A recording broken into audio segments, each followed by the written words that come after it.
Bon ben voilà Laurent, ça fait un moment que tu es au RCM. Est-ce que tu peux nous raconter comment tu es arrivé ici? En fait, je suis arrivé ici il y a à peu près en 2003.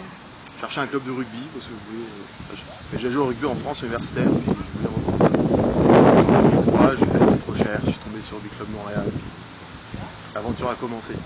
Ok, puis là aujourd'hui tu es en charge de la coordination technique, on va dire. Ouais, on peut dire coordination. Exactement. Et comment est-ce que c'est venu ce passage du terrain au bord de touche et puis au bureau? Le bureau, ça fait une couple d'années. J'ai commencé à être au bureau depuis 2005.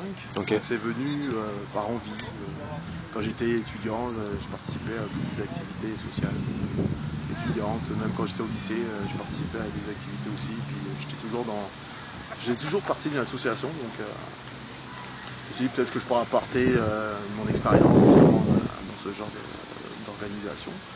Puis donc j'ai été joueur en 2003, 2004, 2005, 2006 jusqu'à 2011.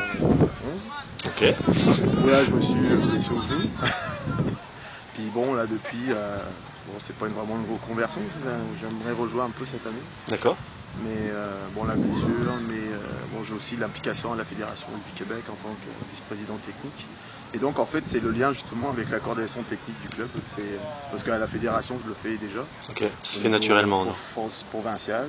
Donc comme je suis à l'affût de tout ce qui est règlement sportif, discipline, programme d'entraîneur, etc. Donc je me suis dit pourquoi pas le faire avec le club, et puis en même temps ça me permettait de rester dans l'organisation. Ok, l'année dernière tu as repris la 2 pendant les phases finales. Oui. C'était un concours de circonstances ou t'avais... Non, c'est un vrai concours de circonstances parce que l'entraîneur, Thierry Cerveau, malheureusement, il est comme tout le monde, il a besoin de vacances. Ouais. Et donc il a dû s'absenter pour des raisons de vacances. Puis moi je voyais une bonne occasion de me dire tiens, on va voir si je suis capable de coacher des gars. En fait. Donc, et alors, ton bilan là-dessus? Écoute, ça a été par rapport à Thierry, à chaque fois il était absent, j'ai toujours été dans les bons coups en fait. Parce que la première fois où je les entraînais, on est parti à 14 à Ottawa. Puis 14 à Ottawa avec 0 victoire, puis un moral à 0 je dirais, parce que les joueurs disaient 14. Mais moi je suis quelqu'un de très optimiste quoi qu'il arrive, et je suis resté optimiste, je leur ai dit ne vous inquiétez pas, le match on va le gagner.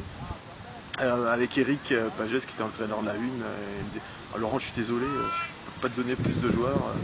Je dis t'inquiète pas, on va gagner quand même. Puis les gars ils sont défoncés. Écoute, ça a été un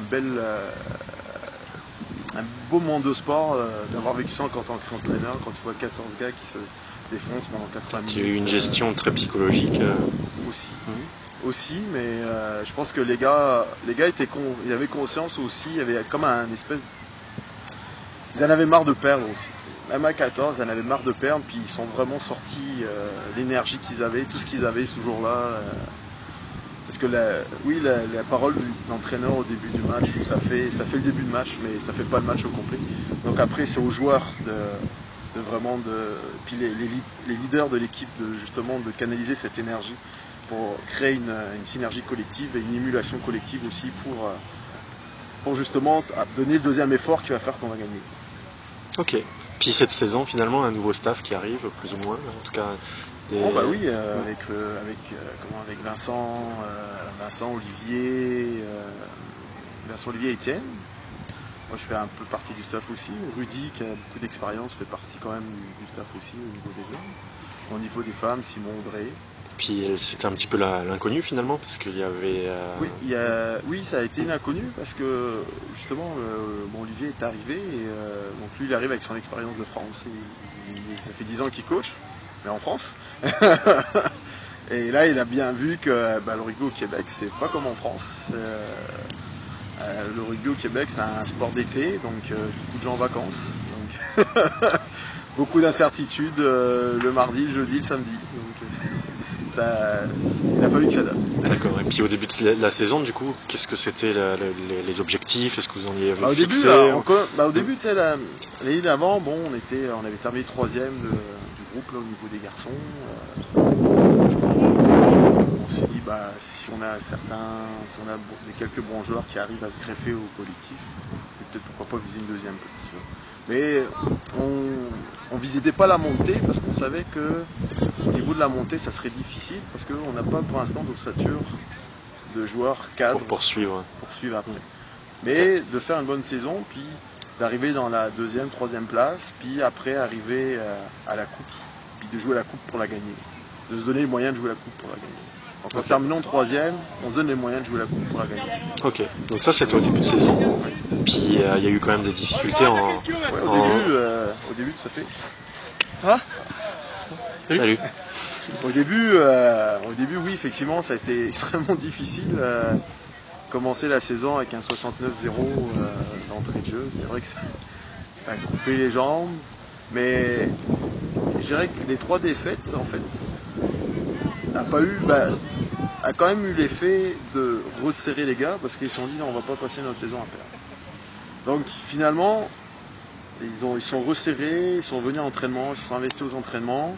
Et des joueurs qui sont arrivés, qui ont fait beaucoup de bien, notamment sur la colonne vertébrale de l'équipe. Et donc ça a donné une nouvelle énergie positive au club, à l'équipe. Et finalement, là, on vient d'enchaîner 3 victoires d'affilée, donc ça prouve que ça a porté fruit. Ok, excellent. Peut-être un petit mot sur les féminines. Oh oui. Que tu as coaché finalement que tu as encadré en tout cas pendant le. Là je suis en train de les encadrer pour les 2 dernières semaines parce que Simon et Edré sont partis en voyage, pas le voyage de noces mais ils fêtent leurs 10 ans ensemble. Voilà quoi. Les filles, on savait que ça allait être une saison très difficile parce que en fait les divisions étaient restructurées à cause de l'intégration des équipes d'Ottawa de l'Est. On sent quand même qu'il y a le niveau de jeu, il y a le niveau physique. Il y a le niveau de jeu, mais le problème il est surtout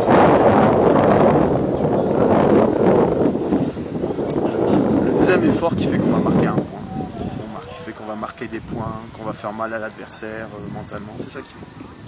C'est un tueur.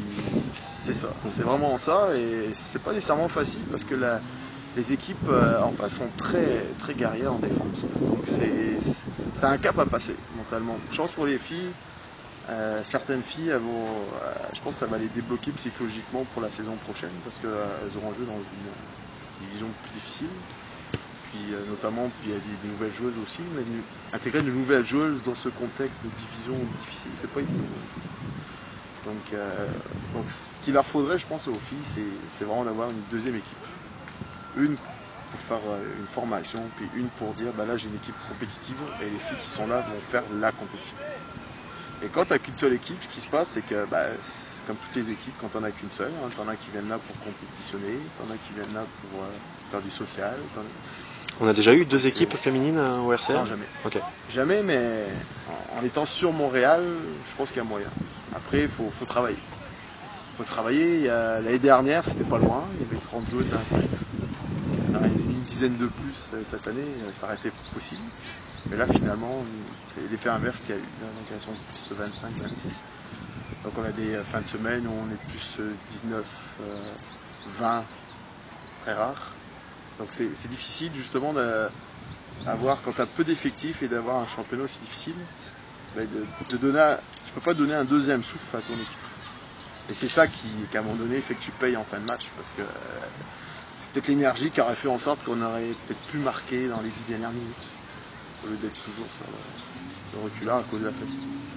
Ok, puis donc là, dernier match, quoi qu'il arrive, c'est ça ?